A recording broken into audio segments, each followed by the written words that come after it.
Welcome to the Daily Globe. Please subscribe and hit the bell icon for more breaking updates. A line has been drawn, not in the sand but across the very heart of North America. It's a line that slices through history, geography, and the lives of thousands who depend on it every day. This line is the legendary Alaska Highway, a lifeline carved through wild, unforgiving terrain, connecting Alaska to the rest of the United States through Canada's vast expanse. In a stunning and unprecedented move, Canada has closed its entire 900-kilometer stretch of the highway, effectively severing Alaska's only land link to the lower 48 states. The closure is total: no vehicles, no trade, no passage. Prime Minister Mark Carney's government has declared the closure indefinite, citing national security and economic retaliation. The announcement sent shockwaves through both nations, leaving Alaska isolated, vulnerable, and uncertain about its future. President Trump wasted no time, branding the move a highway betrayal. He accused Canada of holding an American state hostage, calling it an act of aggression that demands a strong response. The crisis escalated within hours. The White House is now urgently reviewing every treaty and agreement with Canada, questioning decades of cooperation and trust. In a move that would have been unthinkable just weeks ago, U.S. officials are even considering a naval blockade of Vancouver, raising the stakes to a level not seen in generations. This is far more than a simple road closure. It's a calculated act of economic and political brinkmanship. The decision is the culmination of months of escalating trade wars, diplomatic rifts, and mounting mistrust between two longtime allies. The Alaska Highway, once a symbol of wartime cooperation and enduring friendship, now stands as a stark marker of division and uncertainty. For Alaskans, the impact is immediate and personal: empty shelves, rising prices, and a growing sense of abandonment. But the consequences of this standoff could ripple far beyond the state, threatening to permanently reshape U.S. Canada relations and the future of North American unity. To truly understand how we reached this extraordinary breaking point, we must look back at the chain of events, missteps, and provocations that set the stage for this historic standoff. The Alaska Highway, built during World War II, was a marvel of engineering and a symbol of U.S. Canada unity. For over 80 years, it's been a lifeline for Alaskans and a vital trade route, but cracks in the relationship appeared long before the barricades. The current trade war is just the latest in a series of disputes, from lumber to dairy. President Trump's America First tariffs, 25% on Canadian goods, hit hard, prompting Canada to retaliate. Ontario Premier Doug Ford imposed a matching surcharge on electricity exports to key U.S. states, threatening even a total cutoff. This was no empty threat. It targeted American consumers and businesses, signaling a new confrontational era. The days of quiet diplomacy were over. Strategic assets like energy and infrastructure became weapons in a high-stakes political battle. The stage was set for escalation. As the trade war raged, a diplomatic bombshell dropped. In August, President Trump hosted Russian President Putin in Anchorage, Putin's first Western visit since invading Ukraine. The summit excluded Ukraine and America's closest allies, including Canada. For Ottawa, this was more than a snub. It was a security concern and a betrayal of Western unity. Canada, home to a large Ukrainian diaspora, had pushed for continued pressure on Russia.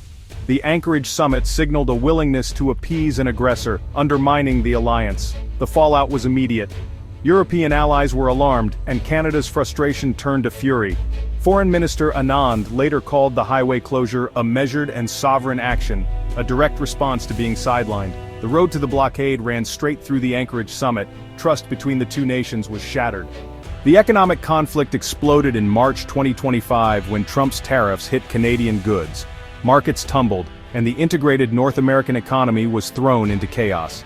Canada struck back. Ontario's electricity surcharge targeted Michigan, Minnesota, and New York, costing Americans hundreds of thousands daily.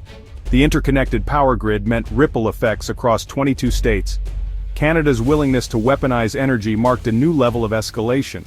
Premier Ford's threat of a total power cutoff raised the stakes, risking blackouts and manufacturing shutdowns. The pain was mutual. Canadian exporters suffered under U.S. tariffs and layoffs loomed. Prosperity built over decades was now at risk. Each retaliatory move poisoned cross-border commerce. The Alaska Highway closure became less a shock and more a grim inevitability. The spiral was unstoppable. On September 23, 2025, in a move that stunned both Canadians and the world, Prime Minister Carney announced the immediate, indefinite closure of the Alaska Highway. The decision, delivered in a tense press conference, sent shockwaves through diplomatic circles and left many questioning what could have driven Ottawa to such a drastic step. The order brought all non-essential traffic to a grinding halt, padlocking Alaska's vital land connection to the rest of the continent. For thousands who relied on the highway for work, family, and trade, the closure was more than an inconvenience. It was a lifeline suddenly severed. Carney called it a difficult but necessary response to recent U.S. actions, directly linking the blockade to the escalating trade war and the fallout from the U.S.-Russia summit. He emphasized that Canada could no longer stand by as its interests were repeatedly sidelined. Foreign Minister Anand reinforced the message, stating unequivocally that Canada was defending its sovereignty after being ignored by its closest ally. She warned that Ottawa's patience had run out, and that the government was prepared to take further measures if necessary. The closure was executed with remarkable speed. Police checkpoints sprang up overnight, turning away trucks, tourists, and even local residents. For the first time since World War II, the highway fell eerily silent. Its usual flow of commerce and travelers abruptly stopped. The blockade created a hard border where none had existed before, transforming a symbol of North American cooperation into a stark line of division. President Trump's reaction was volcanic. He accused Canada of holding Alaska hostage, denounced the move as an act of aggression, and threatened immediate retaliation, raising the stakes in an already volatile situation. The crisis had escalated far beyond tariffs and trade disputes. It was now a direct confrontation between two historic allies, with the world watching anxiously. In the days that followed, military posturing intensified, and both sides began reviewing long-standing treaties, signaling that the diplomatic rupture was deepening. The rupture in relations was now undeniable, leaving the future of North American cooperation hanging in the balance as leaders on both sides weighed their next moves. For Alaska, the closure of its only highway link to the rest of the United States is more than just an inconvenience. It's an existential threat that strikes at the heart of daily life. Separated from the lower 48 by thousands of miles of Canadian wilderness, Alaska depends on this highway for over 70% of its freight. Every week, convoys of trucks deliver food, medicine, fuel, and building supplies, essentials that keep communities running and families fed. The sudden blockade instantly severs this vital artery, leaving 730,000 residents facing empty shelves, rationed goods, and skyrocketing prices.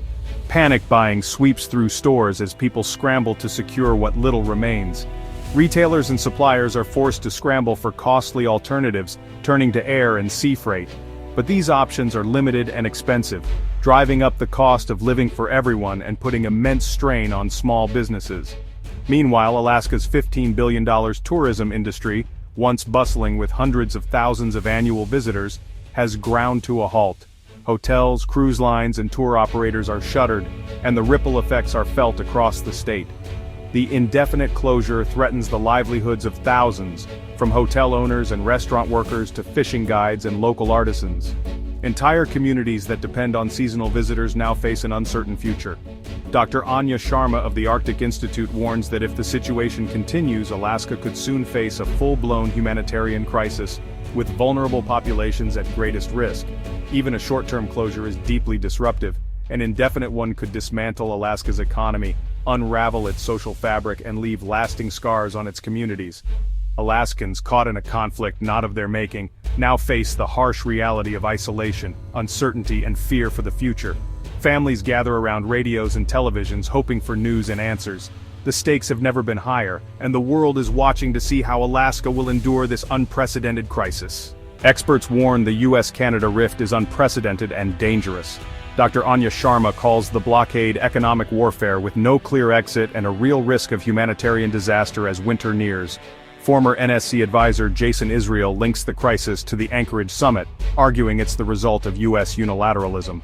When America ignores its allies' security interests, pushback is inevitable.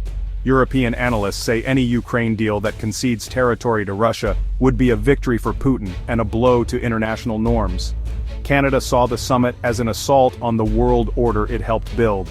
The crisis is more than a trade dispute, it's the product of eroded trust and mutual respect. Economic nationalism and foreign policy rifts have poisoned the partnership. There are no easy answers, only a fundamental reset can restore stability. The highway closure's shockwaves are felt far beyond Alaska. In Canada, many rally behind Carney's hardline stance, proud to stand up to U.S. pressure. But in British Columbia and Yukon, businesses dependent on highway traffic are suffering, and cross-border families are cut off. The move has sparked both national pride and deep anxiety. In the U.S., Trump's highway betrayal rhetoric fuels nationalist anger, making compromise harder. The crisis is now a partisan football, inflaming tensions in states already hit by Canadian surcharges. The social fabric binding the two countries is fraying. Generations of friendship are threatened by suspicion and resentment. The longer the standoff, the deeper the damage to personal and cultural ties. Repairing this rift could take generations. The barricades on the Alaska Highway are a stark symbol of a partnership in crisis. The immediate priority is to prevent disaster in Alaska, through diplomacy, emergency aid, or compromise, but reopening the highway won't fix the deeper problem: years of eroding trust and aggressive policies. America's unilateralism and Canada's drastic response have brought the alliance to the brink. Both sides must step back and rediscover diplomacy and mutual respect. The path forward is difficult but essential for North American stability. If wisdom doesn't prevail, this could mark the end of an era. The U.S. Canada relationship, once a model for the world, risks becoming a cautionary tale. The future depends on whether leaders can find an off-ramp and rebuild the most important alliance in the world.